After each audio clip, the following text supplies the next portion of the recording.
38లో తన కోతకు పనివారిని పంపుమని కోత యజమానుని వేడుకొనుడని తన శిష్యులతో చెప్పాను. ఇలా చదువుదాం చూడండి. కోత విస్తారమే కానీ పనివారు కొద్దిగా ఉన్నారు కనుక తన కోతకు పనివారు కావాలని ప్రార్థన చేద్దాం. పరిశుద్ధుడైన తండ్రి, మహోన్నతుడా, నీకు స్తోత్రాలు.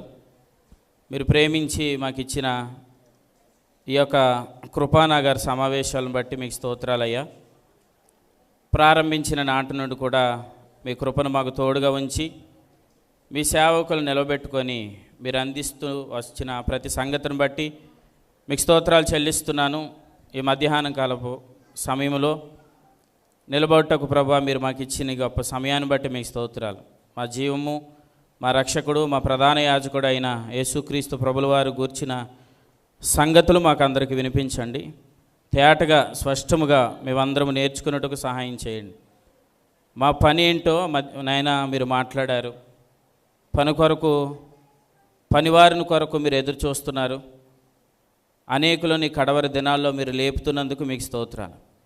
ఈ మధ్యాహ్నం ప్రభువా మాకు ఆదరణకరమైన మాటలు మాకు దయచేయమని, మీ కృపచేత నడిపించమని, జరుగుతున్న కార్యక్రమం అంతా సమస్తాన్ని మీ చేతులకు అప్పగిస్తూ కేవలం మీ కృపను మాత్రమే వేడుకుంటూ ముందుకి కొనసాగుతుండగా సహాయం చేయమని మా రక్షకుడును ప్రియకుమారుడైన యేసుక్రీస్తు ప్రభుల వారి పేరట స్తుతిస్తూ క్రీస్తునామ సమర్పించి వేడుకొని ముందు కొనసాగుతున్నాము తండ్రి.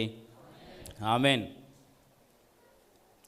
దేవుని మహాకృపను బట్టి ఈ నగర్ సమావేశాలకి చేరువచ్చిన దేవుని ప్రజలైన మీకు అందరికీ ప్రత్యేకమైన వందనాలు. భోజనం చేసిన వాళ్ళు అందరూ అయితే చెప్తారు, తెలియని వాళ్ళు అయితే చెప్పలేరు, అంతే. మీకు అందరికీ వందనాలు. అది మరి అదేంటమ్మా చెప్పండి.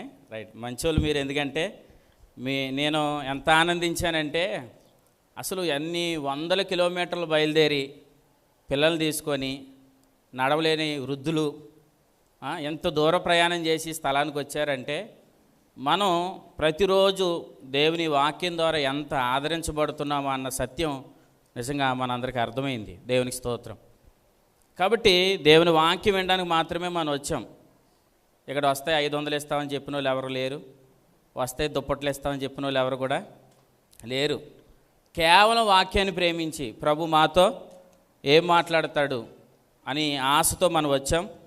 ఖచ్చితంగా ప్రభు మీకు కనబడతారు. కనబడిన తర్వాత మీరు వెళ్ళేటప్పుడు ఇలా అంటారు, నాకు ఆయన కనబడ్డాడు, ఆయన నాతో ఈ మాటలు చెప్పాడు. దేవునికి స్తోత్రం. ఆయన కనబడ్డాడు, ఆయన నాతో ఈ మాట చెప్పాను. ఏం చెప్పాడో మీరు ఇంటికి వెళ్ళేటప్పుడు మీ సహోదరులతో చెప్పండి, నేను 5 రోజులు కూడికల్లో ఉన్నాను, ఈ విషయంతో నేను ఇక్కడికి వచ్చాను, ఈ విషయంలో దేవుడు నాకు ఈ వాగ్దానం ఇచ్చాడని చెప్పాలి. ఆమెన్. ఎందుకంటే స్టార్టింగ్ వర్తమానమే దేవుని సేవకులు రాజేష్ అన్న చెప్తూ భయపడకండి అని ప్రారంభించాడు. ఆయన ఏమన్నాడు? ఆయన భయపడకండి అని చెప్పి ఇలా చెప్పాడు, కారణాలు ఎన్ని ఉన్నా భయపడద్దు అన్నాడు. అక్కడ అబ్రహాం గారు భయంలో ఉన్నారు. ఆయన ఎన్నో కారణాలు ఉన్నాయి, ఆ కారణాలు చూసుకొని భయపడుతున్న అబ్రహాముతో దేవుడు అన్నాడు, నువ్వు భయపడకు. ఎన్ని కారణాలున్నా నువ్వు భయపడకు. మీలో చాలామంది కారణాలు చూసి భయంతో వచ్చారు. స్టార్టింగే ప్రభు అన్నాడు, కారణాలు చూడకు, భయపడకు అని చెప్తూ దాన్ని వెంటనే దేవుడు ఒకే ఆత్మచేత నడిపించబడిన తర్వాత సేవకులు చాలా చెప్పారు, మీరు కారణాలు ఉన్నాయి, భయపడకండి, ఎందుకంటే మీకు ఆల్రెడీ పరిశుద్ధాత్మ దేవుని అనుగ్రహించాడని. దేవునికి స్తోత్రం. కాబట్టి ఖచ్చితంగా మనతో ప్రభు మాట్లాడుతున్నారు. ఆల్రెడీ 2 రోజులు కూడా ప్రభు మనందరితో మాట్లాడారు. ఈ సమయంలో కూడా ఏం మాట్లాడతారని మనం ఎదురు చూద్దాం. మత్తయి సువార్త 9వ అధ్యాయం మనం ఒక మాట చదివాం. 38వ వచనం, 37లో ఏం చదివామంటే, కోత విస్తారమే కానీ పనివారు కొద్దిగా ఉన్నారు గనుక కోతకు పనులు కావాలంట. ఏమంటే ఎవరు కావాలి? కోతకి పనులు కావాలి. మా పక్కన ఊడుపులు ఆడతారు. మరి నా భాష అర్థమైన వాళ్ళు దేవునికి స్తోత్రం. ఇక్కడ ఉన్న వాళ్ళకి అర్థం కాకపోయినా కొంత అర్థం చేసుకోండి. పాస్టర్ గారు కూడా అదే అన్నారు, నీకు అక్కడ వాక్యం ఎత్తే వాళ్ళకి అర్థం అవుతుందని. ఆయన భయపడకుండాను గాక, మీకు అందరికీ అర్థమవును గాక. మా ఇంటి దగ్గర ఏమంటారంటే, పని ఉంది కోతలకు వస్తారని అడుగుతారు. అంటే కోతలు పట్టే టయానికి పని ఉంది, చేలో కోత కోయడానికి వస్తారా అని పిలుస్తారు. అలాగే ప్రభు ఏమంటున్నాడంటే కోత విస్తారంగా ఉంది, పనులు మాత్రం ఎంతమంది ఉన్నారు? కొద్దిగా ఉన్నారు. నిజమేనా? నిజమేనా? కోత విస్తారంగా ఉంది, పనులు మాత్రం కొద్దిగా ఉన్నారు. అదేంటండి కొద్దిగా ఉండడం ఏంటి? ఇప్పుడు ఎక్కడ చూసినా కూడా యంగ్ అండ్ డైనమిక్ స్పీకర్లు ఉన్నారు కదా, ఉన్నారా లేదా? ప్రొఫెసర్లు ఉన్నారా లేదా? ఉన్నారు. లెక్చరర్స్ ఉన్నారా లేదా? ఉన్నారు. చాలామంది ఉన్నారు కదా. మీరు యూట్యూబ్ ఛానల్ ఆన్ చేస్తే చాలు, ఒకదాని వెంబడి బిషపుల మీద బిషపులు చాలామంది వస్తున్నారు కదా. మరి వీళ్ళందరూ ఇంతమంది ఉంచుకొని ప్రభు ఏంటి అలా అంటున్నాడు? కోత విస్తారంగా ఉంది కానీ పనోళ్ళు తక్కువ మంది ఉన్నారు అంటున్నాడు. ఏంటి ఆయనకి ఏమని తెలియలేదా? ఆయనకి అప్పుడు ఏమైనా అర్థం కాలేదా? సత్యవంతమైన దేవుడు ఖచ్చితంగా ఏం చెప్తాడు? సత్యమే చెప్తాడు. ఆయన నిన్న నేడు ఏకరీతిగా ఉన్న దేవుడు కనుక భవిష్యత్తును ఎరిగి మాట్లాడతాడు. ఆయన లేఖనమును ముందుగా చూచి, కాబట్టి భవిష్యత్తును ఎరిగిన దేవుడే చెప్పాడు ఈ మాట. కోత విస్తారంగా ఉంది, పనివారు చాలా తక్కువ మంది ఉన్నారు అంటే అర్థం ఏంటంటే ఆయన అనుకున్న పనులు లేరు. మీకు అర్థమైందా? పనోళ్ళు ఉన్నారు కానీ ఆయన అనుకున్న పనోళ్ళు లేరు. ఆయన అనుకున్న పనివారు కావాలి దేవునికి. ఆయన అనుకున్న పనివారు అంటే ఆయన ఉద్దేశం ఎరిగిన పనివారు కావాలి, ఆయన సంకల్పం ఎరిగిన పనివారు కావాలి. అందుకే ప్రభు అంటున్నాడు కోత విస్తారంగా ఉంది, పనివారు తక్కువ మంది ఉన్నారు, పనివారు కావాలని ప్రభు పిలుస్తున్నాడు. అయితే మనం చాలా జాగ్రత్తగా గమనిస్తే ఎంతమంది ఉన్నారు కదా అని అంటే వినండి. ఈరోజు ఎంతమంది ఉన్నా ఇందాక పేతురని గారు మాట్లాడుతూ చెప్పారు, యెహోవాని ఎరగని ఇంతకు ఎవరు వాళ్ళు? యెహోవా ఎరగని వారు ఎవరు? సమూయేలు మొదటి గ్రంథం 2వ అధ్యాయం 1వ వచనంలో ఒప్నీ ఫినెహాసులు అంటున్నారు కదా. మీరు నేను ఎలా చెప్పనా? అసలు వాళ్ళ డ్యూటీ ఏంటి? దేవుని మందిరంలో పనిచేసేవారు. దేవుని మందిరంలో పనిచేసే వాళ్ళకి ప్రభు ఇలా రాయించాడు, దేవుని మందిరంలో పనిచేస్తున్నారు కానీ వాళ్ళకి దేవుడు అంటే తెలియదంట. అర్థమైందండి? దేవుడంటే ఎరగని వారు నాయకులుగా ఉన్నారు. మళ్ళీ వాళ్ళు చేసే పని ఎక్కడ? దేవుని మందిరంలో ఉంటూ దేవుని ఎరగని వారు అప్పుడు ఉన్నారు. వినండి, ఇప్పుడు ఉన్నారు. అర్థమైందా? 2 సేవకులు ఎందా చెప్పారు కదా, సంఘాలు కట్టబడాలని చెప్పారు.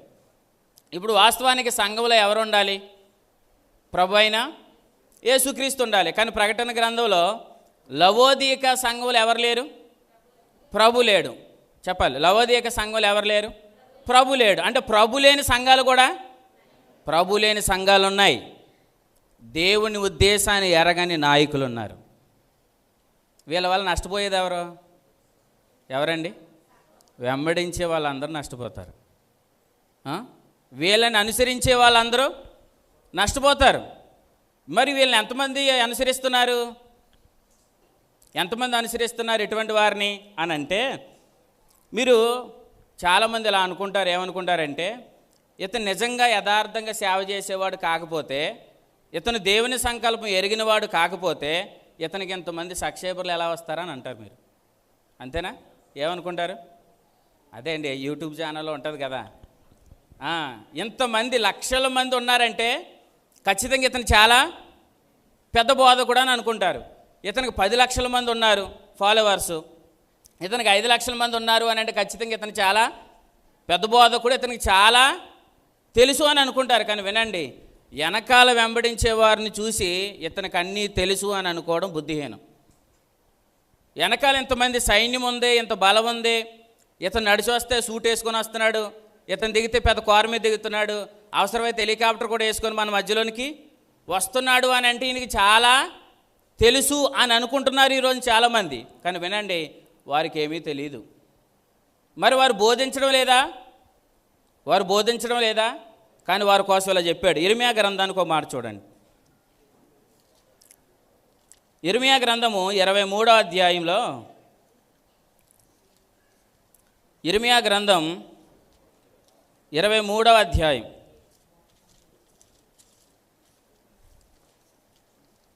ఇర్మియా గ్రంథం 23వ అధ్యాయం 17వ వచనంలో ఒక మాట ఉంటుంది, చివరి లైన్. యెహోవా ఆజ్ఞను బట్టి మాట్లాడక, దేవుని ఉద్దేశాన్ని వారు ఎరగక, దేవుని సంకల్పం ఎరగక, తమకు తోచిన దర్శనమును బట్టి వారు మాట్లాడుతున్నారని అన్నాడు. తోచినట్లుగా మాట్లాడుతున్నారు ఈరోజు.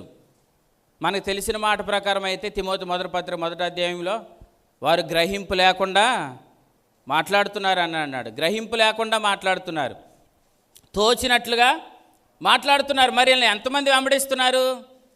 చాలామంది వెంబడిస్తున్నారు. ఎంతమంది వెంబడిస్తున్నారు కాబట్టి మనం ఏమనుకుంటున్నాం? అదే నిజం అనుకుంటున్నాం. అంటే మనం చూసేదేంటి? ఆ వ్యక్తి వెనకాల ఎంతమంది ఫాలో అవుతున్నారంటే అతని దగ్గర ఏదో ఉంది. వినండి, అతని దగ్గర ఏమీ లేదు. మీరు ఆలోచించాలి. అతని దగ్గర ఏమీ లేదు. మరి ఏం చేస్తున్నాడు? గ్రహింపు లేకుండా మాట్లాడుతున్నాడు. మరి ఏముంది అతని దగ్గర? వాక్చాతుర్యం ఉందని అన్నాడు. ఏముంది? వాక్చాతుర్యం ఉంది. తీయని మాటలున్నాయి. జ్ఞానాతిశయంతో మాట్లాడుతున్నారు. నిజంగా ఈరోజు ప్రజలు ఎంత మోసంలో ఉన్నారంటే, ఒక ఆయన కోయి అని అన్నాడు. ఏమన్నాడు? కోయి అని అన్నాడు. అతనికి చాలామంది ఫాలోవర్స్ అయిపోయారు. మీరు నవ్వుతున్నారు కానీ ఆలోచించండి ఒకసారి. ప్రజలు ఎలాగున్నారంటే, తర్వాత వచ్చినాడు మే అంటాడు, అతనికి వెళ్ళిపోతారు వెనకాల.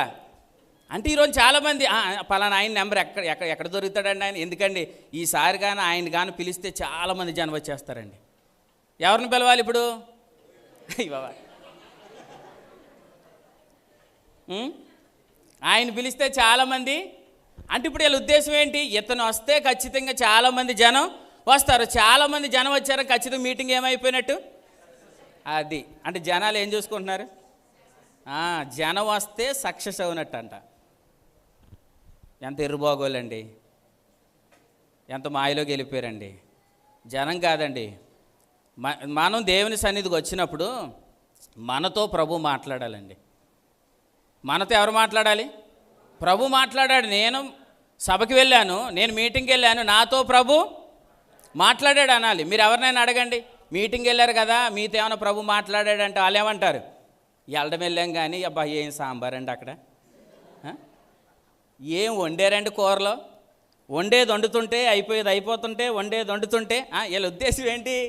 అక్కడ సాంబార్ చూడడానికి, అక్కడ వండే వంటలు చూడడానికి, అక్కడికి వచ్చే ప్రజలు చూసి వచ్చి ఏం చెప్తారు? నేను వెళ్ళాను, దేవుడు నాతో ఇది ఏం చెప్పరు. అక్క అక్కడ జనం అక్క నిజంగా ఇసుకేతే రాళ్ళరక్క బాబా, అక్కడ ఏం జనం అక్క, సాంబారు వండుతుంటే అయిపోయేది. మరి ఏం చేసేవారు? నీళ్ళు కలిపేసేవారు అక్క. అంటే వీళ్ళ ఉద్దేశం ఏంటి? సాంబార్లు చూడడానికి, మనుషులు చూడడానికి, జనసంఖ్యని చూడటానికి వెళ్తున్నారు తప్ప, వినండి, వాక్యం ఉంది ఇక్కడ అని వెంబడించేవాళ్ళు లేరండి. మీకు అర్థమైందా? కాబట్టి మనం జనాలు చూడడానికి రావాల్సి వస్తే మేము ఎంత దూరం రావాల్సిన పని లేదు. మా పక్కనే బడా వాళ్ళు ఉన్నారు. అక్కడికి వెళ్తే ఇసుకేస్తారు వాళ్ళ జనం ఇప్పుడు. కానీ ఏముండదు. ఇంతగా 5 రోజులు ఎలా ఉంటుందంటే ఉద్రేకం వచ్చేసి ఇంకా నేను బయటికి వెళ్ళి బతికితే దేవుని కోసమే బతకాలి, చచ్చిపోతే దేవుని కోసమే చచ్చిపోవాలి. 5 రోజులు ఛార్జింగ్ అయిపోతే ఇంటికి వెళ్ళిన తర్వాత ఏముండదు. 5 రోజులే. వినండి, అంటే ఇంత వేల మంది వద్దండి, మనకు వేల మందితో సంబంధం లేదు, జనాలతో మనకి సంబంధం లేదు. ఇంత దూరం మనం పనిగట్టుకుని ఎందుకు వచ్చాం? దేవుడు నాతో మాట్లాడతాడు. ఆయన ఏం ప్రత్యక్షత నాకు ఇస్తాడు? 5 రోజులు పనికి వెళ్తే ఏం డబ్బులు వస్తాయండి మనకి? వస్తాయి రావా? మరి అంత ఆదాయం పోగొట్టుకొని నిన్ను వదులుకొని ఎందుకు వచ్చాం? దేవుడు మాట్లాడుతున్నాడనే కదా. ఒకవేళ దేవుడు మాట్లాడకపోతే మీరు ఏం చేస్తారు? ఎప్పుడు చెప్పే ప్రసంగాలేలే, కొట్టుని పిండి, ఇంకా ఎప్పుడు చెప్పే ప్రసంగాలే కదా అని అనుకుంటే ఏమనుకుంటాం? ఈరోజు చాలామంది కూడా ఏం చేస్తున్నారు అనుకుంటున్నారు? పెద్ద వాళ్ళందరూ లైవ్లు ఇవ్వడం లేదు. లైవ్ ఇవ్వకుండా ఇక్కడ ఏం చెప్పాడో మళ్ళీ వేరే చోటకి వెళ్తారు. మళ్ళీ అక్కడ అదే పాడిందే పాట, ఆడిందే ఆట, మళ్ళీ అక్కడ అదే చెప్తారు. మళ్ళీ అక్కడి నుంచి వెళ్ళిపోయి ఇంకో చోట అదే చెప్తారు. కానీ వినండి, నిజంగా మీరు గమనిస్తే ఈ విశ్వాస సంబంధమైన దేవుని ఏర్పాటు గ్రహించిన సేవకులు ఉన్నారు. ప్రతి మీటింగ్కి ప్రతి లైవ్ వస్తుంది రాదా? చెప్పిందే చెప్పుకుంటామంటే వెంబడించే వాళ్ళకి మనకి ఎలా ఉంటుంది? బోరు కొడుతుంది. కానీ వినండి, ఎప్పుడైనా మీకు బోరు కొట్టిందా? ఈ పరిచర్లోకి వచ్చిన తర్వాత వర్తమానాలు వింటున్నప్పుడు ఈరోజు వాక్యం ఏమి లేదే, ఏమి రాలేదు, అసలు వాక్యం అసలు ఏమి రాలేదు, ఆయన ఏం నిలబడ్డాడో ఏం మాట్లాడాడో మనకే అని అనుకున్న రోజు ఏ రోజు లేదు. దేవునికి స్తోత్రం. అర్థమైందా? ప్రతిసారి మనం వచ్చిన ప్రతిసారి ఆయన ఏం చెప్తున్నాడు? శ్రేష్టమైన పదార్థాన్ని మనకు అప్పగిస్తున్నాడు. లోకాసు వార్తలు అన్నాడు, ధనికులను వట్టి చేతులతో పంపివేసి దీనులమైన మనకు ఆయన ఏమిచ్చాడు? కృపనిచ్చాడు. ఆ కృపను పొందుకున్నందుకు దేవుని స్తోత్రం. హల్లెలూయా. కాబట్టి ప్రభు ప్రేమించి మనకి భాగ్యం ఇచ్చాడు. మనం చూడవలసింది జనాలను కాదు, మనం చూడవలసింది దేవుని ప్రత్యక్షత వస్తుందా రావడం లేదా అన్నది మనం గుర్తించాలి. కానీ ఈరోజు చాలామంది గ్రహింపు లేకుండా తోచినట్లుగా వారికి ఇష్టం వచ్చినట్లుగా వాక్చాతుర్యం వాడి జ్ఞానాతిశయంతో తీయని మాటలతో కాలాన్ని గడుపుతున్నారు. చెప్పండి, మరి ఇప్పుడు వీళ్ళు నిజమైన పనివారు అని అనొచ్చా? చెప్పండి, అనొచ్చా? నేను ఎలా అంటున్నాను, మనమైతే మోసపోతాం కానీ ఆయన మోసపోతాడా? చెప్పండి, మనం మోసపోతాం కానీ ఆయన మోసపోతాడా? అందుకే కదండి ఇప్పుడు మనందరం ఏం చెప్తాం, ఒకప్పుడు ఒక ఆయన దగ్గరికి వెళ్ళామండి, ఆయన మమ్మల్ని చాలా ఎందుకు మోసం చేశాడు? మనం నమ్మాం కాబట్టి మోసం చేశాడు, అంతేనా? కానీ ఆయన మోసపోడు కదా, ఆయన హృదయ రహస్యములు ఎరిగినవాడు కాబట్టి ఆయన మోసపోడు. అందుకే ఆయన అంటున్నాడు, పనుంది, కోత ఉంది, కానీ పనులు లేరు అన్నాడు. మరి ఇంతమంది ఉన్నారు కదా ప్రభు అంటే, ఎందుకు బాబు ఇంతమంది ఉన్నా యెహోవాని ఎరగని వారు నాయకులు అయిపోయారు. నేను లేని సంఘాల్లో, నేను లేని కొన్ని సంఘాలు అని అంటున్నాడు. అంటే సంఘాలు ఎవరు లేరు? ప్రభు లేడు. వినండి, లవోదియక సంఘంలో ప్రభు లేడు, ఫిలదెల్ఫియా సంఘంలో ప్రభు ఉన్నాడు. మనం కట్టవలసిన సంఘాలు లవోదియక సంఘం కాదు, ఫిలదెల్ఫియా సంఘాలు కట్టాలి. దేవునికి స్తోత్రం. యెహోవా నామం ఎరగని వారు ఎవరు? ఒప్ని, ఫినెహాసులు. కానీ దేవుని నామాన్ని ఎరిగిన వాడు ఆ కాలంలో సమూయేలు లాంటి వారు కావాలని కోరుకుంటున్నాడు దేవుడు. ఫిలదెల్ఫియా సంఘం లాంటి సంఘాలు కట్టేవారు కావాలని దేవుడు కోరుకుంటున్నాడు. అందుకే అంటున్నాడు, కోత ఉంది. చెప్పండి, నాకు ఎవరు కావాలి? పనివారు కావాలి. ఒక మాట ప్రభు చెప్తున్నారు చూడండి, ఇర్మియా గ్రంథం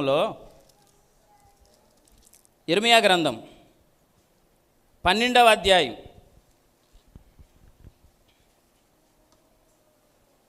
12వ అధ్యాయం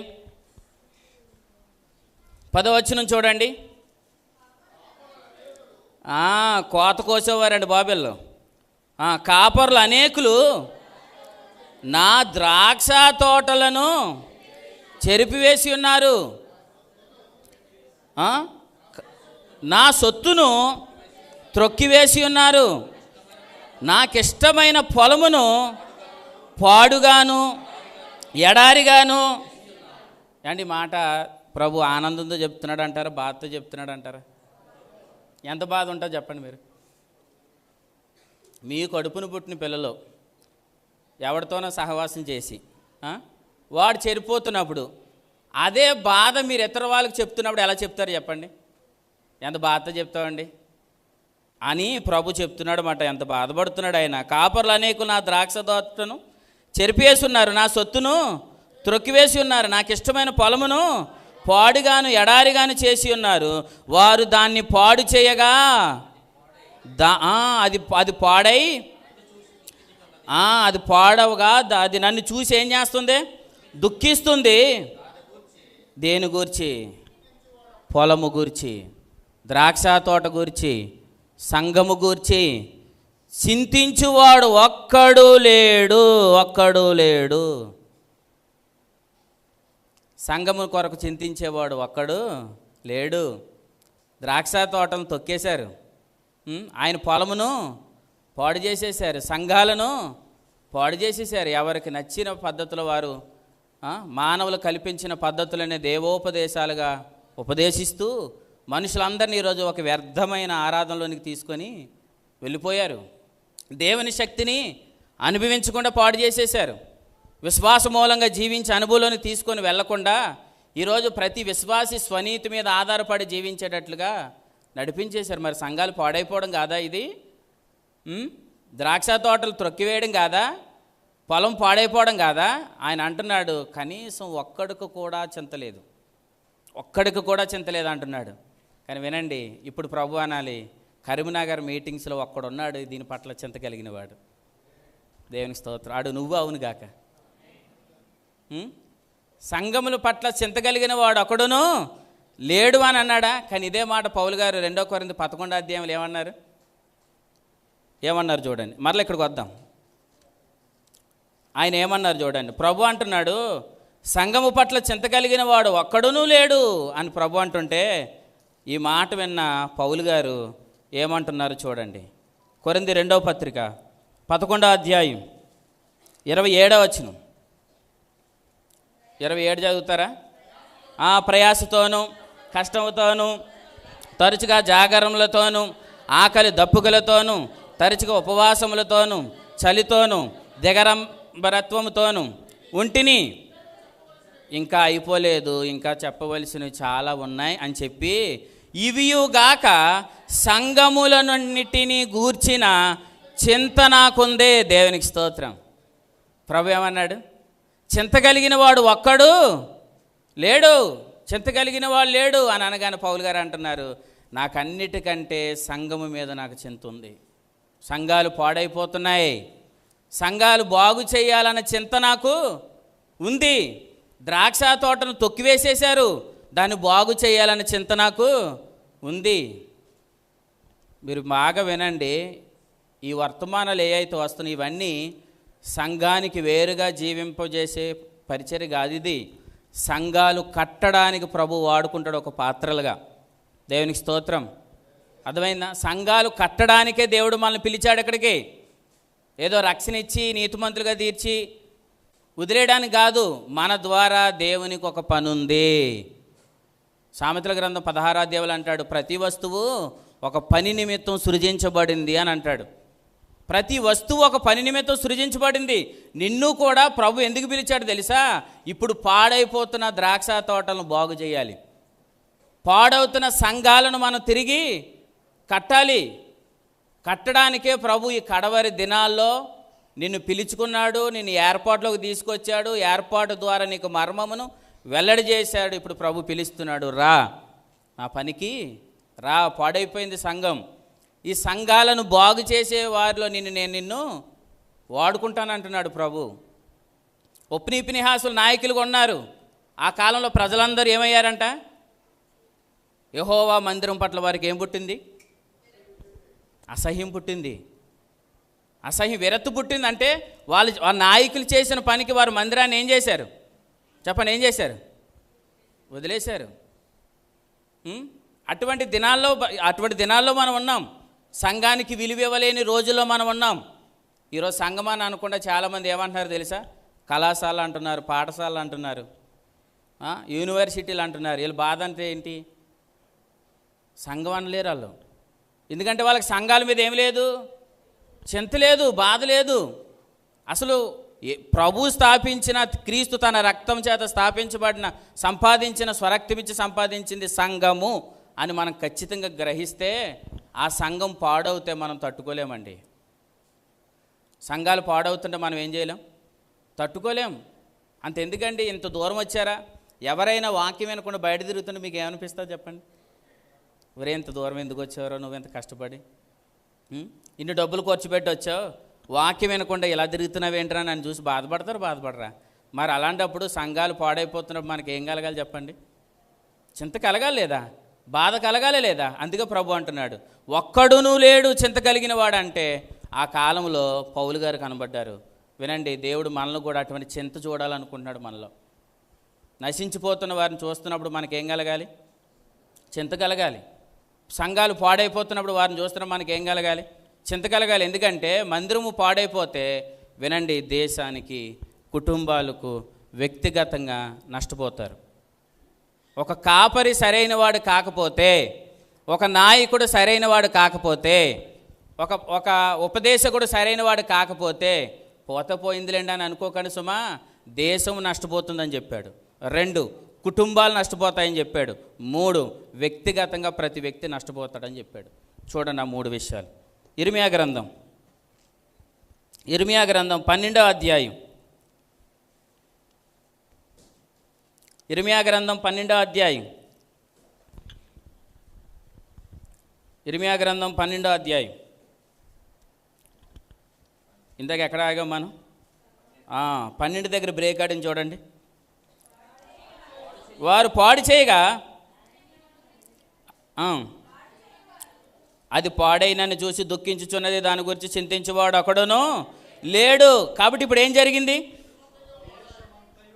ఏం పాడైంది? ఇంత కారణం ఎవరు? 10వ వచనం, కాపరులు. కాపరులు సరైన నాయకులు కాకపోతే పాడైపోయేది ఏంటి చెప్పండి? ఏంటి చెప్పండి? దేశం పాడైపోద్దట. దేశం ఏమవుతుంది? పాడవుతుంది అన్నాడు. కింద 12వ వచనం చివరి లైన్ చూడండి. 12వ వచనం చివరి లైన్, శరీరులకు క్షేమము లేదు అంటే వ్యక్తిగతంగా ప్రతి ఒక్కరు నష్టపోతారు. వ్యక్తిగతంగా నష్టపోతారు. తర్వాత దేశము కూడా ఏమవుతుంది? పాడవుతుంది అని అన్నాడు. ఇదే మాట తీతు పత్రికలో కూడా మాట చెప్పారు చూడండి. తీతుకు రాసిన పత్రిక, తీతుకు రాసిన పత్రికలో 1వ అధ్యాయం 11వ వచనం. తీతుకు పత్రిక 1వ అధ్యాయం 11వ వచనం,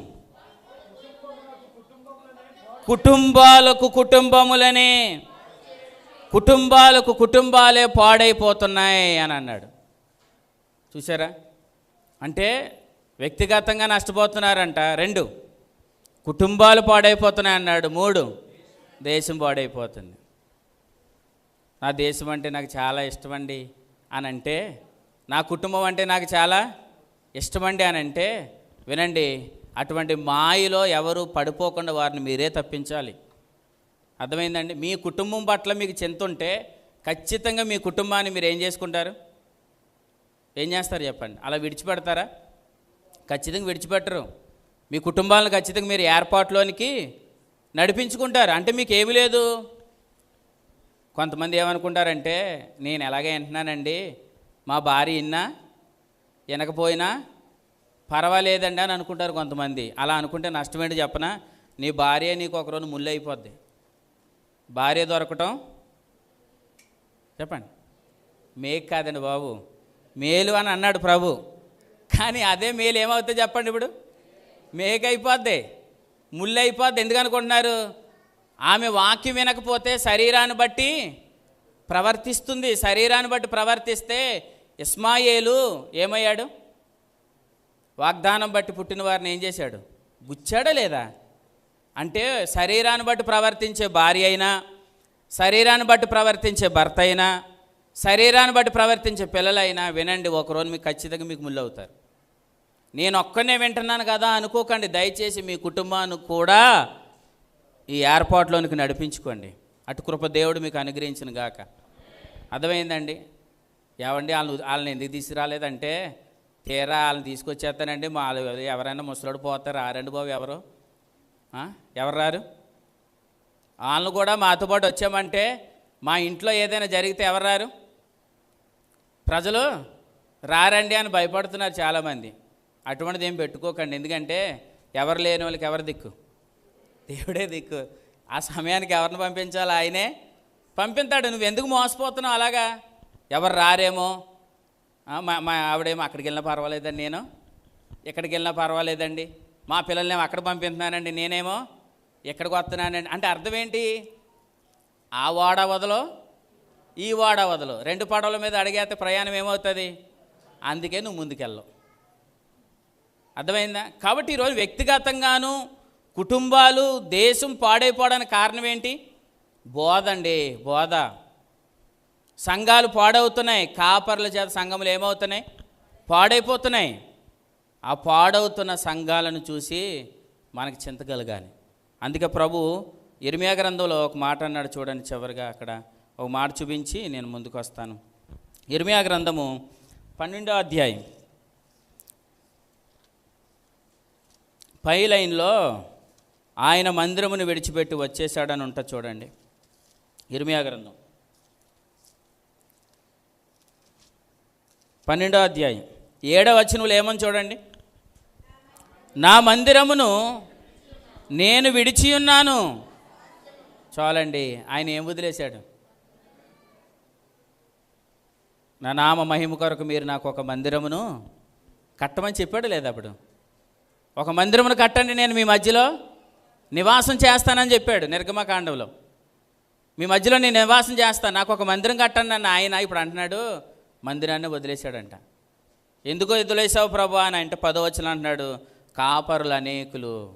కాపరులు అనేకులు లవోదియక సంఘంలో ఉన్న ఉపదేశకుల వల్ల ఆ సంఘంలో నుండి ప్రభు ఎక్కడికి వచ్చేసాడు?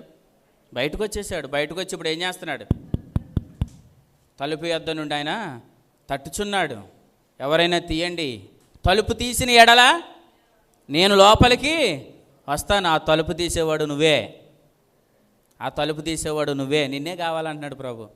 తలుపు తీసేవారు కావాలి, చింత కలిగిన వారు కావాలి, అర్థమైందా? పాడైన ద్రాక్ష తోటలను బాగు చేసేవారు కావాలి. అందుకే ప్రభు అంటున్నాడు, కోత విస్తారంగా ఉంది, పనివారు కొద్దిమందే ఉన్నారు. మరి మిగతా వాళ్ళందరూ ఏం చేశారు ప్రభు అంటే, వీళ్ళందరూ తొక్కేశారు, వీళ్ళందరూ ఏమో పాడు చేశారు, మొత్తం వీళ్ళేమో తలుపేసేసారు అంటున్నాడు. తలుపులు వేసేసారు, యేసుప్రభుని బయటికి నెట్టేశారు. ప్రభుని బయటికి నెట్టేసి ఏం చేశారు? ఇప్పుడు వీళ్ళు తలుపేసేసారు. కానీ ప్రభు ఈ దినాల్లో ప్రభు మనల్ని ఎందుకు పిలుస్తున్నాడు? ఆ ద్వారం మన ద్వారా ప్రభు తీయాలనుకుంటున్నాడు. అందుకే గత దినాల్లో ద్వారపాలకుల కోసం మాట్లాడుతూ నమ్మకమైన ద్వారపాలకులు ఉండాలి అని చెప్పాడు. నమ్మకమైన ద్వారపాలకులు, ఆ నమ్మకమైన ద్వారపాలకు నువ్వే కావాలి. అందుకే ప్రభు నిన్నే పిలుస్తున్నాడు ప్రతిసారి. ఎందుకు పిలుస్తున్నాడు ప్రభు?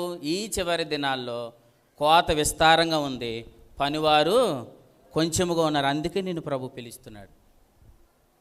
ఇందాక సేవకులు వాక్యం చెప్తుంటే ఈ మాటలు నాకు ప్రభు గుర్తు చేశాడు. అపోస్తుల కార్యగ్రంథం 16వ అధ్యాయం 10వ వచనం. అపోస్తుల కార్యగ్రంథము 16వ అధ్యాయం 10వ వచనం. అపోస్తుల కార్యగ్రంథం 16వ అధ్యాయం 10వ వచనం. అతనికి దర్శనము కలిగినప్పుడు వారికి సువార్త ప్రకటించుటకు దేవుడు మమ్ములను ఏం చేశాడు? పిలిచి ఉన్నాడని మేము నిశ్చయించుకున్నాం. దేవుడు నన్ను పిలుస్తున్నాడన్న సంగతి నాకు అర్థమయ్యింది. వెంటనే ఏం చేశారు? వెళ్ళుటకు బయలుదేరుటకు మేము ప్రయత్నం చేసితిమి. దేవునికి స్తోత్రం. ప్రభు దర్శనం ఇచ్చాడండి, దేవునికి స్తోత్రం. మాట్లాడాడండి, దేవునికి స్తోత్రం. ఖచ్చితంగా ఆయన నీతో మాట్లాడితే ఆయన పిలుపు నీకు నిశ్చయం అవుతుంది. పిలుపు నిశ్చయమైందంటే మూడో చేసే పని ఏంటి? మూడో స్టెప్ ఏంటి చెప్పండి? బయలుదేరి వెళ్ళిపోవడమే. మరి అలాగైతేనండి ప్రభు రమ్మంటున్నాడు, సరే వెళ్ళిపోతాం, మరి అక్కడ అన్నీ ఎవరు చూస్తారండి అని అంటాం మనం, అంతేనా? అక్కడ ఎవరు చూస్తారండి అని అంటే వినండి, పిలిచినవాడు నమ్మదగిన దేవుడా కదా? పిలిచినవాడు నమ్మదగిన దేవుడైతే ఖచ్చితంగా ఏం చేస్తాడు? పోషిస్తాడు. మీరు నిజముగా ఈ ఏర్పాటు వాస్తవమైంది, ప్రభు పిలుపు, ప్రభు నన్ను పిలుస్తున్నాడు అని గట్టిగా మనం నమ్మితే, నువ్వు అడిగేస్తే నీకు కావలసిన దానంతా కూడా ప్రభువే చూసుకుంటాడు. ముందు మన ఆలోచన ఏంటి? ముందు వెళ్తాను కానీ అసలు ఆ తర్వాత ఏంటి కాదు, నువ్వు ముందు అడిగేయి. నువ్వేం చేయి? అడిగేయి. అబ్రహాం గారు వచ్చేలా అన్నారు సారాతో, అర్జెంటుగా బట్టలు చదిరే అని అన్నాడు. బట్టలు చదిరేసింది తర్వాత ఏమన్నా కర్రలు తీసాడు, మొత్తం అందరూ వెళ్ళిపోదామని అన్నాడు. కర్రలు తీశారు, గుడారానికి కర్రలు తీశారు, అన్నీ తీసేసిన తర్వాత బయలుదేరి వెళ్తాను. ఎక్కడికంటే అని అడిగిందా? అడగలా. ఎక్కడికి వెళ్తామండి అని కూడా అడగలా. కనీసం మనం ఇల్లు మారుతున్నామండి అద్దెకంటే ఏమంటారు స్త్రీలు? కుళాయి ఉందా అక్కడ? కనీసం పైప్ అన్న ఉంటుందా? పైపు లేకపోతే కనీసం బోర్ వాటర్ అన్న వస్తుందా? నీరు వెళ్ళడానికి డ్రైనేజ్ ఉందా? అవి ఏం అడగలేదండి సారా. నిన్ను ప్రభు పిలిచాడా? ఎస్, నన్ను ప్రభు పిలిచాడు. వెళ్ళిపోమంటున్నాడు ప్రభు. ఎక్కడికే తెలియదు. మరి ఎప్పుడు చెప్తాడు? ఏమో దారిలాగా చెప్తాడేమో, వెళ్ళిపోతుండగా చెప్తాడేమో. సరే అని ఇద్దరు అలా వెళ్ళిపోయారు. కానీ వినండి, దాని మధ్యలో ఎక్కడ కూడా అసలు ఎక్కడికి నడిపిస్తున్నావు ప్రభు అని కూడా అడగకుండా ప్రయాణం వెళ్ళిపోయారు. కానీ ఇలా ఉంది 24వ దేవుని అబ్రహాముని దేవుడు అన్ని విషయాలలో ఆశీర్వదించాడు. కానీ ప్రయాణం సాగినప్పుడు నిరీక్షణే లేనప్పుడు అబ్రహాము దేవుని నమ్మాను. ఎక్కడికి వెళ్ళమన్నాడో కూడా చెప్పకుండానే ప్రయాణం సాగింది. దేవుడు అన్ని విషయాలు అబ్రహామును ఆశీర్వదించాడు. ముందు మనం ఏం ఆలోచిస్తున్నాం? వెళ్తాము కానీ తర్వాత కాదు. అసలు వెళ్తాము తర్వాత ఏంటి అని నీకు అర్థమైపోతే నీకు నిరీక్షణ ఏంటది? నిరీక్షణ అంటే ఏంటి? కనబడిన దాని పట్ల మనం ఉంచేదే నిరీక్షణ. అసలు తర్వాత ఏం జరుగుతుంది అన్నది నీకు చెప్తే నువ్వు నిరీక్షణ ఏమి ఉంచుతావు? ప్రభు ఏమంటున్నాడు? ముందు నువ్వు వెళ్ళు. వెళ్ళిపోతాను ప్రభా. వెళ్ళిపోయిన తర్వాత ఏం జరుగుతుంది ప్రభా? అక్కడ పరిస్థితులు ఏంటి ఏంటి ఏమొద్దు. అసలు మనం ముందుకు వెళ్తే అక్కడ ఏం కావాలో, ఎవరిని సిద్ధం చేయాలో అన్నిటినీ దేవుడే సిద్ధపరుస్తాడు. మీకు ఆ సందర్భం చూపిస్తాను, చూడండి. రండి, మత్తయి సువార్త కోత దగ్గరికి వచ్చేయండి. ఇప్పుడు మత్తయి సువార్త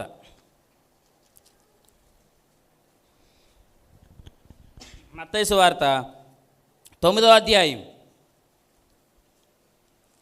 మత్తయి సువార్త 9వ అధ్యాయం 37. కోత విస్తారమే కానీ పనివారు కొద్దిగా ఉన్నారు గనుక కోతకు పనివారు కావాలి అని అన్నాడు. చెప్పండి, కోతకు ఎవరు కావాలి? పనివారు కావాలి. 10వ వచనం, ఆయన పిలిచాడు. పనివారు కావాలని ఏం చేశాడు? చెప్పండి, ఏం చేశాడు? పిలిచాడు. పిలిచిన ఆయన ఏం చేశాడు? 5వ వచనంలో ఆయన 12 మందిని పంపాడు. పిలిచాడు, తర్వాత ఏం చేశాడు? పంపాడు. పంపి వెళ్తా ఏం చెప్పాడు చూడండి. జాగ్రత్తగా ఏటీఎం కార్డు అట్టుకుని వెళ్ళిపో, ఆ తర్వాత నీకున్న బంగారం కూడా అట్టుకెళ్ళిపో అని ఏం చెప్పకుండా ఏమన్నాడు చూడండి ఆయన. 9వ వచనం, మీ సంచులలో బంగారమునైనను వెండినైనను రాగినైనను ప్రయాణము కొరకు జాలినైనను 2 అంగీలనైనను చెప్పులనైనను చేతి కర్ర అన్నీ తట్టాబుట్ట సదిరేసుకొని వెళ్ళిపోండి అని అన్నాడా? ఏమన్నాడు అక్కడ? సిద్ధపరచుకోండి అని అన్నాడా? సిద్ధపరచు కొనకుడి అని అన్నాడా? అంటే వాటి కోసం మీరు ఆలోచించకండి అని దాని అర్థం. అంతేనా? వాటి కోసం మీరు ఆలోచించకండి. పిలిచింది నేను, పంపింది నేను, వాటి కొరకు మీరు ఆలోచించకండి అని చెప్పి వెంటనే ఏమన్నాడు?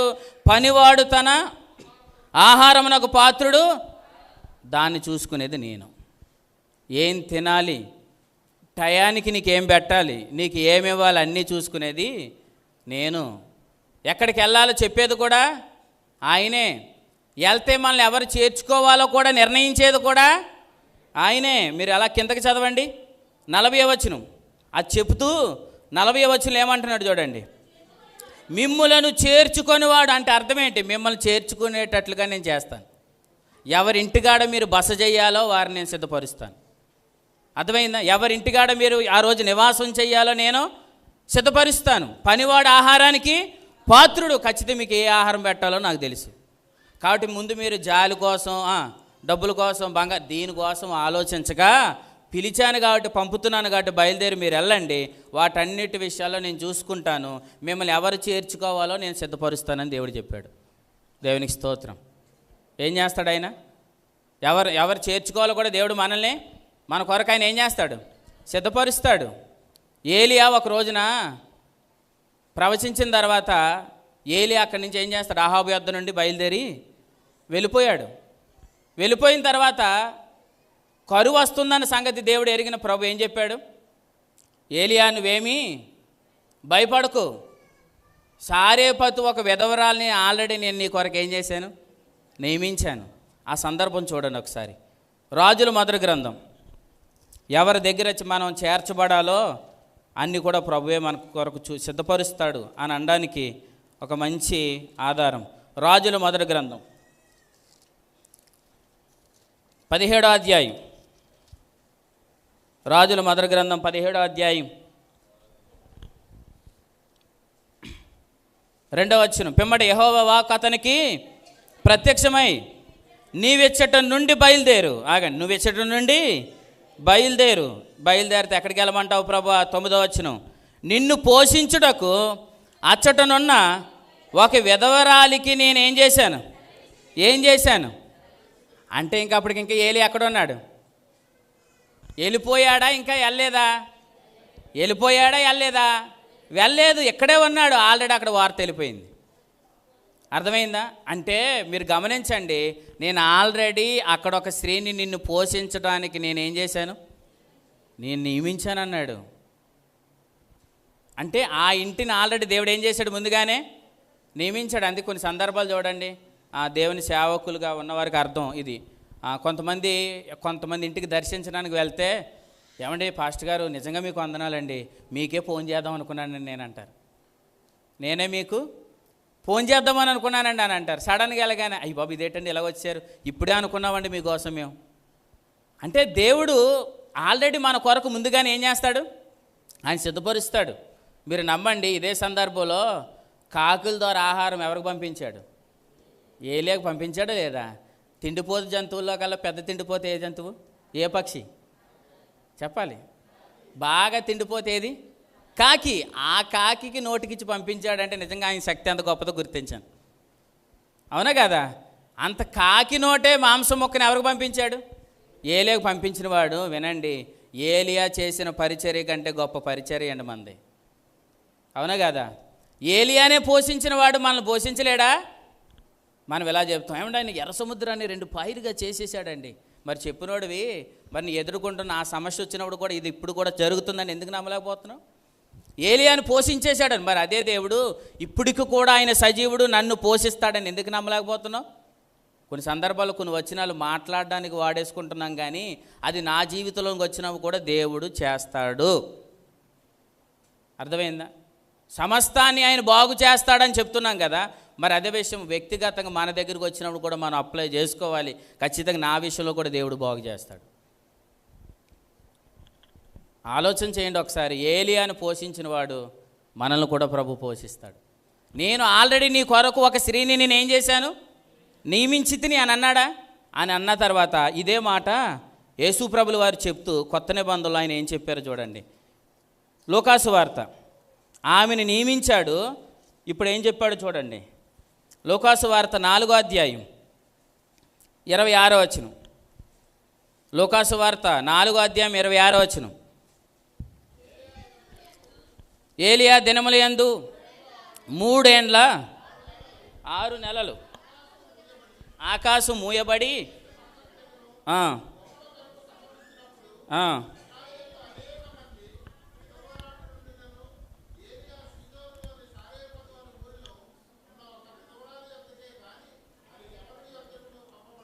మీరు గమనించండి. అక్కడికి తేడా ఏంటి చెప్పండి? అక్కడికి తేడా ఏంటి? అక్కడ కుడి చేతి పక్క రాయబడిందండి, ఇక్కడ ఎడం చేతి పక్క రాయబడింది అంటారా? అక్కడికి తేడా ఏంటి చెప్పినా, అక్కడ ఏలియాతో మాట్లాడితే ఎలా అంటున్నాడు, నీ కొరకు నేను స్త్రీని అక్కడ ఏం చేశాను, నియమించాను అని అన్నాడు. ఇక్కడేమంటున్నాడు తెలుసా, ఏలియాని నేను పంపాను అంటున్నాడు. ఇక్కడేమో నేను పంపాను, అక్కడేమో నియమించాను అంటున్నాడు. అంటే అర్థం ఏంటి? నిన్ను పంపేది ఆయనే, నీ కొరకు ముందుగా నియమించేది కూడా ఆయనే. దేవునికి స్తోత్రం. అర్థమైతే 2 చేతులు పైకెత్తి దేవునికి స్తోత్రం చెప్పండి. అంటే మనల్ని పంపేది ఆయనే, మనం ఎక్కడ చేర్చబడాలో నియమించేది కూడా ఆయనే. మీరు ఇది నమ్మండి, ఖచ్చితంగా ప్రభు మన జీవితాల్లో ప్రభు కార్యం చేస్తాడు. ఆయన మన కొరకు ఏం చేస్తాడు, ఆలోచిస్తాడండి. ఎందుకంటే తన సంఘమును పాడు చేసిన ఎడల ఎవడైనా ఆయన ఏం చేస్తానన్నాడు, పాడు చేస్తానని చెప్పినవాడు. మరి అదే సంఘాలను మనం బాగు చేస్తుంటే మనల్ని ఏం చేస్తాడు చెప్పండి? వదిలేస్తాడా? చెప్పండి, వదిలేస్తాడా? సంఘాన్ని పాడు చేస్తే బాధపడిన ఆయన అదే సంఘాన్ని మనం బాగు చేస్తున్నప్పుడు, సంఘాలు కడుతున్నప్పుడు నిజంగా మన దేవుడు చాలా ఆశీర్వదిస్తాడండి. నేను మాట చెప్తాను. సేవకులు గత దినాల్లో జూమ్ మీటింగ్లో ఇలా చెప్పారు. మిగతా మాటలు గుర్తులేవు కానీ ఇది ఒకటో గుర్తుంది, వినండి. ఈ పరిచర్య చేసే వాళ్ళని సేవకుల్ని 2 అంతలుగా ఆశీర్వదిస్తాడని చెప్పారు సేవకులు. ఎంతమంది గుర్తుంది ఈ మాట? దేవునికి స్తోత్రం. గుర్తున్న వాళ్ళందరికీ దేవునికి స్తోత్రం. కానీ ఇప్పుడు వినండి, ఈ పరిచర్య చేసే వాళ్ళని ఎన్ని అంతలు? 2 అంతలు. ఈ పరిచర్యలో ఉన్నవారిని ఒకంత ఆశీర్వదిస్తాడని చెప్పారు. ఈ పరిచర్యని ఎవరైతే బోధిస్తున్నారో, ఈ పరిచర్య ద్వారా ఎవరైతే సంఘాలు కడుతున్నారో వారిని డబల్ ఆశీర్వదిస్తాడని చెప్పాడు. ఇది నేను నమ్ముతున్నాను, నాకు ఆనందం అన్న వాళ్ళు దేవుని స్తోత్రం చెప్పండి. అదేంటంటే కొంతమంది ఎత్తారు, సేవకులు బాగుపడడం మీకు ఇష్టం లేదా? మరి అలాగే ఉంది మీ పని. ఈ ఆశీర్వాదం మా సేవకులు కలగాలన్న వాళ్ళు దేవునికి స్తోత్రం చెప్పండి. అది దేవునికి స్తోత్రం. ఇప్పుడు మీరు నచ్చారు, అర్థమైందండి. సేవకుడు ఆశీర్వదించబడతాడండి. ఇందాక ప్రభు సేవకుల ద్వారా ఏం మాట్లాడారు? వారు మందిరము కట్టడం ప్రారంభించారు, దేవుడు వారిని ఆశీర్వదించాడు. సేవకుల కుటుంబాలను దేవుడు విడిచిపెట్టడండి. ఆయన ఎవరు? నమ్మదగిన దేవుడు. ఆయన ఒక మాట కూడా చెప్పాడు, వినండి. ఎక్కువసార్లు మనం బాధపడేది ఇదే, ఏంటంటే నేను వెళ్ళిపోతానండి, ఏదైనా చేస్తానండి, దేవుడు నాకు సహాయం చేస్తాడో చేయడానికి. వినండి, వాస్తవానికి దేవుడు మనకు వర్తమానం ఇస్తే ఆ వర్తమానాన్ని బట్టి కానీ మనం బయలుదేరి ముందుకెళ్తే మనకు కావలసిన సమస్తాన్ని దేవుడు సిద్ధపరుస్తాడు. ఇది నమ్మకపోతే వినండి, ఇది నమ్మకుండా మనం ముందుకు వచ్చేసిన తర్వాత మళ్ళీ వెనక్కి తిరిగి చూసుకొని బాధపడతాం. అలాగ ఆలోచనలో ఉండకండి. ఎందుకంటే ఖచ్చితంగా దేవుడు నన్ను పోషిస్తాడు అన్న సంగతి నీకు అర్థమైతే, ముఖ్యంగా దేవుడు నాతో ఈ మధ్యలో ఎక్కువగా మాట్లాడుతున్నాడు, నాకు ప్రత్యక్షతలు వస్తున్నాయి. మహాదివ్య మహిమలో ఆయన నాతో మాట్లాడుతున్నాడు. ఆయన నాతో మాట్లాడుతున్నాడు కాబట్టి నేను ఇప్పుడు ఒక అడుగు వేసినా కానీ దేవుడు నన్ను పోషిస్తాడు. ఆయన నాతో మాట్లాడలేదని అనుకోండి, అప్పుడు నేనేం చేస్తాను? సేవకులు కాబట్టి చక్క వాసనికి పచ్చంకి పిలిచి ఏపిని శాప వేస్తున్నారని నేనేం చేస్తాను? ఏపిని శాప అన్న వస్తుంది కనీసం అని ఏం చేస్తాను? నేను వచ్చేస్తాను కూడా. సత్యనారాయణ గారిని అంతమంది గౌరవిస్తున్నారని నేనేం చేస్తాను? సేవకులు కొంటే గౌరవిస్తారని కాదని నేను సత్యనారాయణ గారు వాళ్ళే టక్ చేసుకుంటాను. నేను ఇప్పుడు చేసుకున్నాను లేండి, చెప్తున్నాను వినండి, అంతకుముందు నేను చేసుకున్నాను కాదు. అంటే అప్పుడు మనం ఏమనుకుంటాం? ఈయనకు గౌరవం వస్తుంది కాబట్టి నాకు కూడా గౌరవం చెప్పండి వస్తుంది, ఇతను గౌరవిస్తున్నారు కాబట్టి నాకు ఆ గౌరవం వస్తుంది. అక్కడ నిన్ను నువ్వే మోసం చేసుకుంటావు. ఎందుకు? నీకు ప్రత్యక్షత రావడం లేదు. నీకు ప్రత్యక్షత రాకపోతే నువ్వేం చేస్తావు? ఇదిగో ఇతనిలా గౌరవిస్తారు, అతనిలా గౌరవిస్తారు అనుకుంటే నిన్ను నువ్వే మోసం చేసుకుంటావు.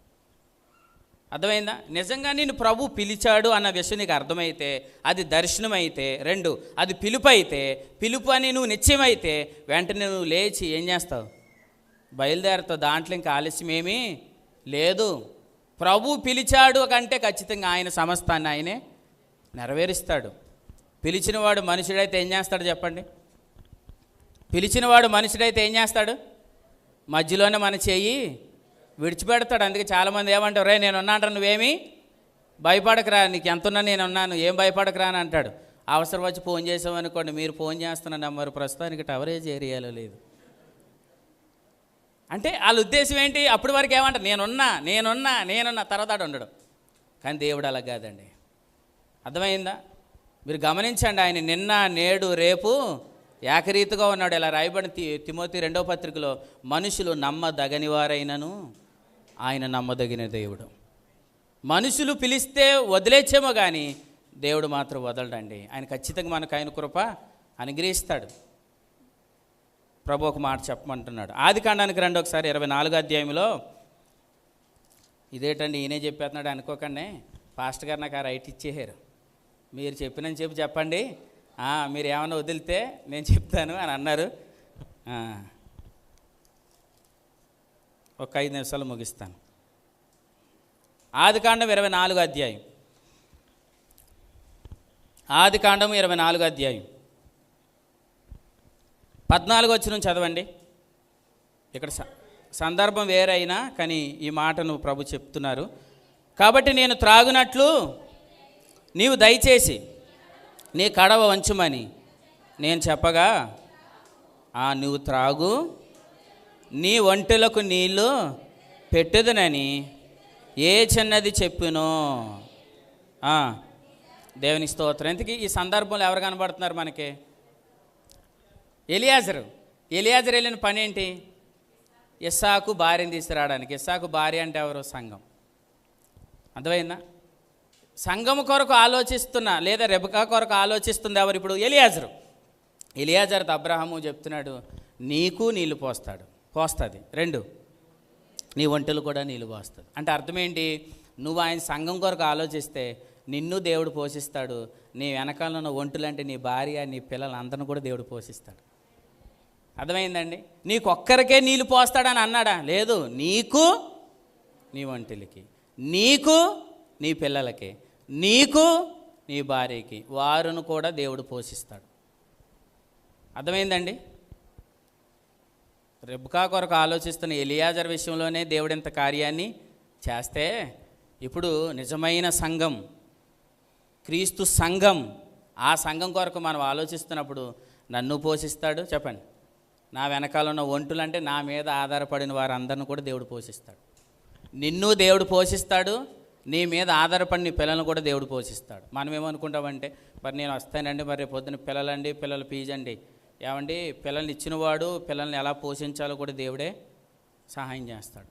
మీకు మాట చెప్పిన దేవుని సహాయం చాలా ఉన్నతంగా ఉంటుంది. ఎలాగొస్తుంది మనకు సహాయం అని చెప్పుకోవడానికి కూడా మనకు ఆశ్చర్యకరంగా ఉంటుంది. కొన్ని సందర్భాల్లో వినండి, మనం ఈ నమ్మకమైన పరిచయం మనం చేస్తున్నప్పుడు మనం ద్వేషించే వాళ్ళ చేతిలోంచి మనకు సహాయం వచ్చేటట్లుగా చేస్తాడు. నమ్మితే దేవునికి స్తోత్రం చెప్పండి. నిన్ను అసహించుకున్న వాళ్ళ దగ్గర నుంచే నీకు సహాయం వచ్చేటట్లుగా దేవుడు చేస్తాడు. కొంతమంది పండ్లు కొరుకుతారు. అపోస్తలుల కార్యం 7వ అధ్యాయంలో, అపోస్తలుల కార్యం 2వ అధ్యాయంలో అపహాసం చేస్తారు.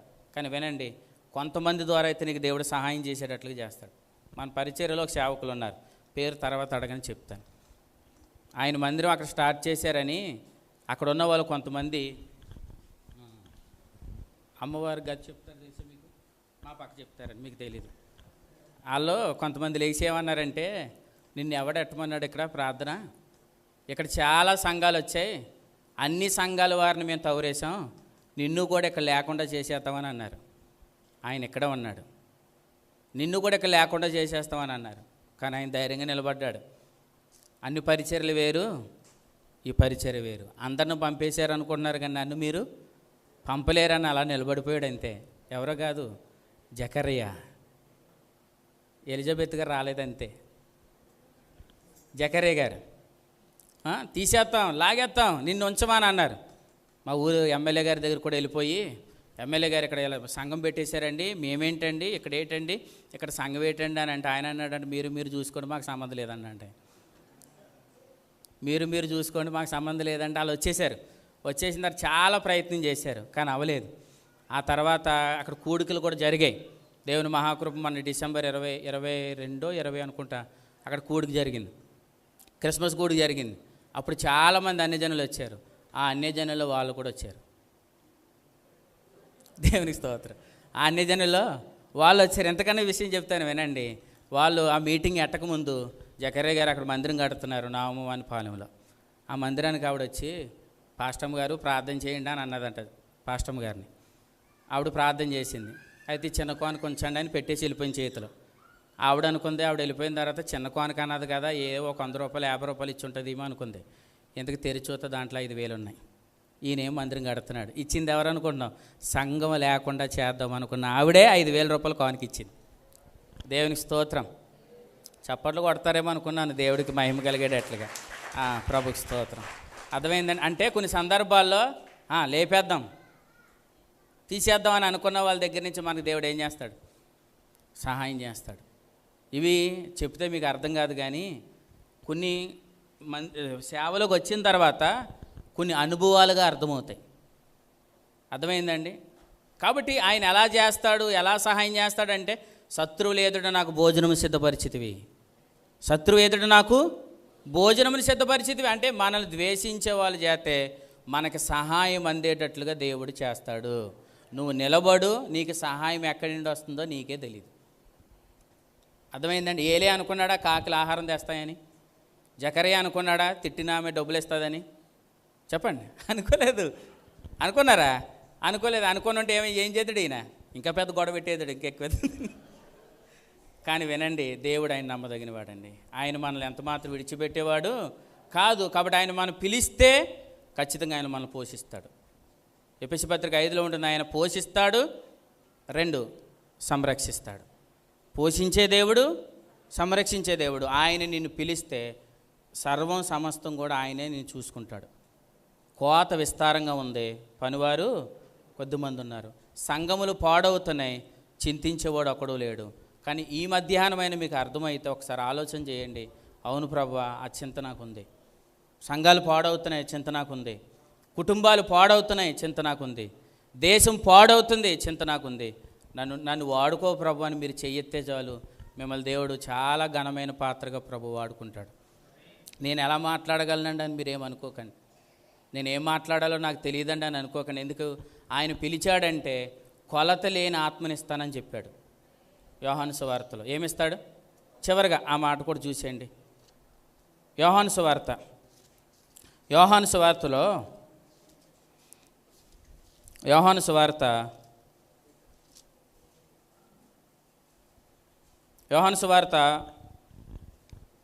3వ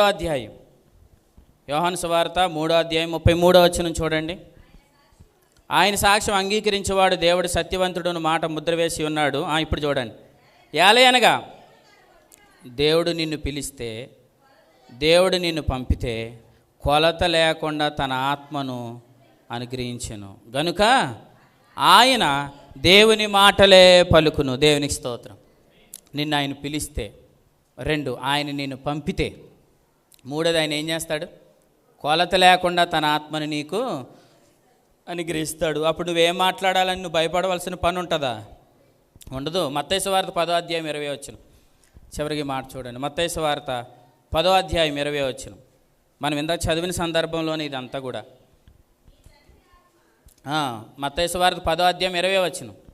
మీ తండ్రి ఆత్మ మీలో ఉండి మాట్లాడుచున్నాడే గాని, అయ్యయ్యో మాట్లాడేది మీరు కాదండి, మాట్లాడేది మీరు కాదు.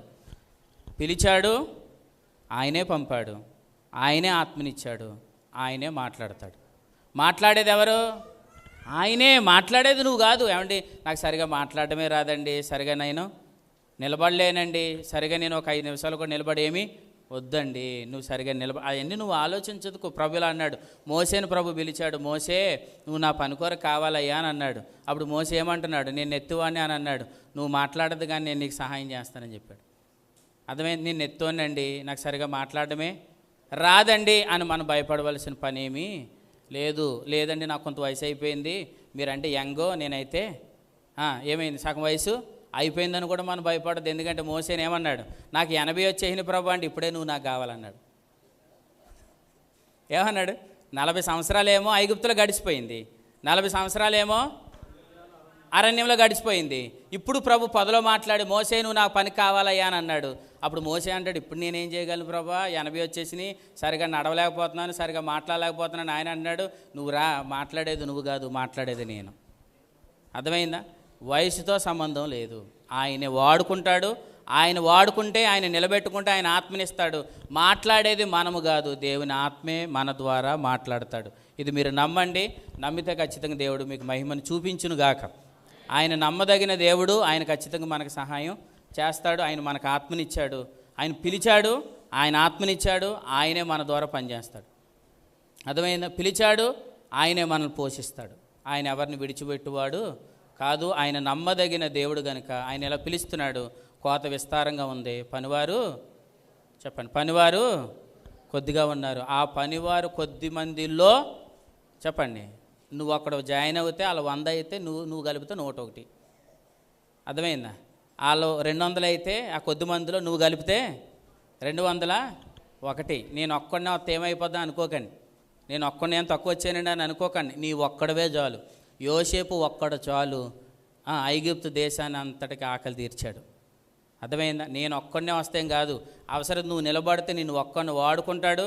ఎవరి దగ్గర నిన్ను నిలబెట్టుకోవాలో వాళ్ళ దగ్గర నిన్ను నిలబెట్టుకుంటాడు. దేవుడు వాడుకుంటాడు, నీ ద్వారానే ఘనమైన కార్యాలు జరిగిస్తాడు.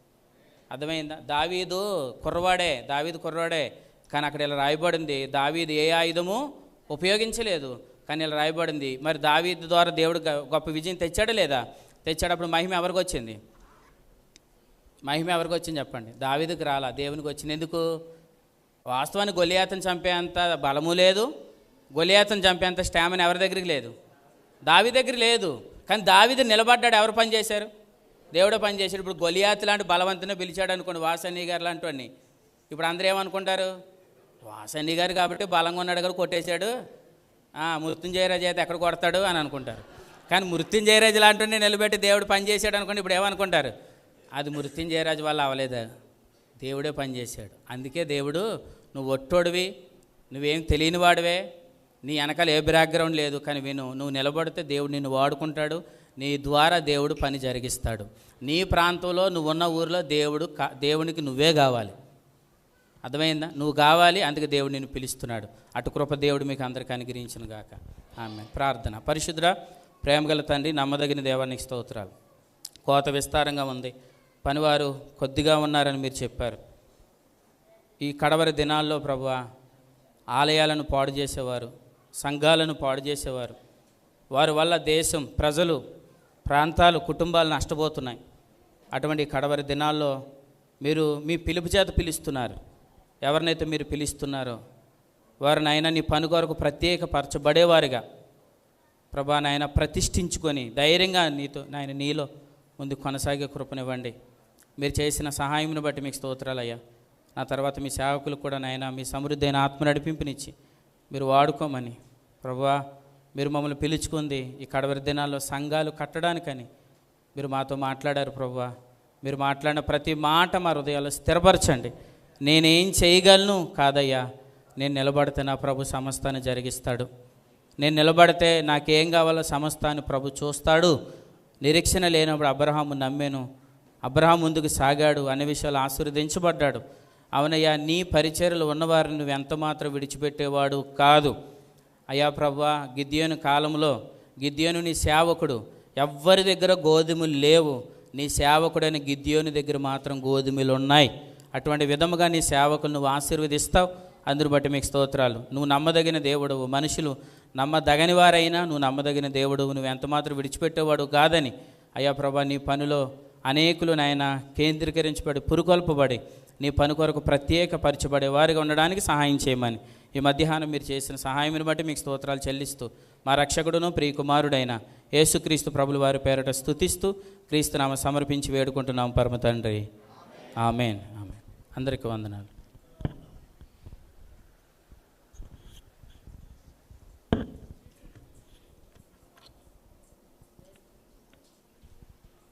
దేవుని నామానికి మహిమ కలుగును గాక. ఇంతవరకు దేవుని సేవకుల చేత చక్కటి వర్తమానాన్ని మనం విన్నాం. దేవుని సేవకులు వాక్యాన్ని వివరిస్తూ ఆయన ఒక మాట చెప్పారు. ఏమంటే, ఆయన అనుకున్న వాళ్ళు మాత్రమే పనికి కావాలని చెప్పారు. ఏమని చెప్పారండి?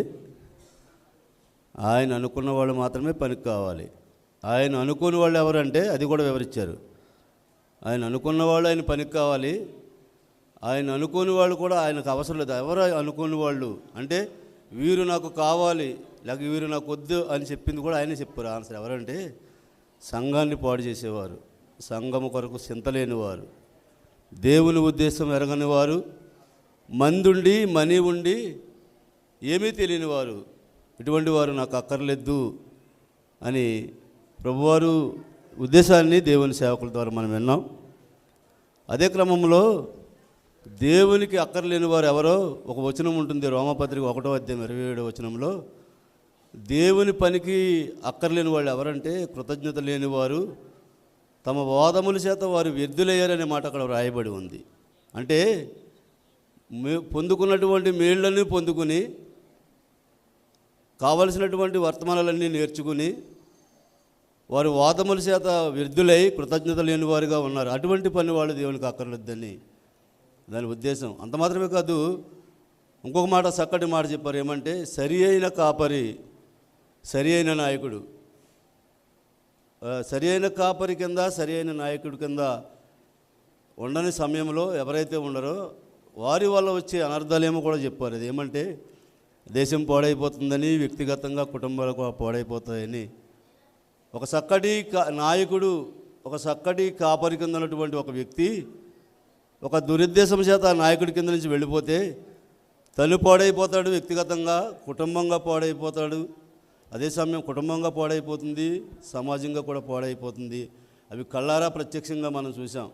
కాబట్టి మనకు సరైన నాయకులు, గొప్ప నాయకులు, మంచి కాపరులు మనకు దొరికారు. కాబట్టి ఈ ఏర్పాటులో బయట విషయాలు మనకేం తెలియదు, కానీ ఈ కృపా ఏర్పాటులో ఉన్నటువంటి నాయకులు దయచేసి మాట్లాడొద్దండి.